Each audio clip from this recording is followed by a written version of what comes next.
As darkness curtains the world, a tiny gland deep inside your brain quietly begins its work, releasing melatonin, a hormone that lulls your body towards sleep. But in today's world, the age-old ritual of counting sheep has been replaced by the sweet hug of a gummy bear. Without the right signals, dim lights, and calm thoughts, even the gummy can't carry you into sleep. Melatonin supplements can be helpful in the short term for jet lag, shift work, or temporary insomnia. However, long-term use, especially in children, may have adverse effects. A developing circadian rhythm should not be dependent on outsourced hormones. Before reaching for a supplement, try supporting your body naturally.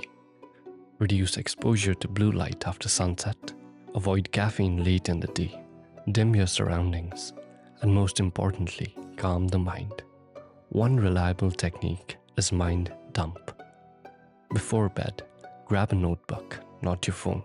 Write down everything on your mind. Just unload, and if needed, make a simple priority list for tomorrow.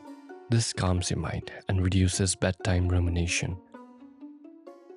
And maybe count the sheep and forget the bear.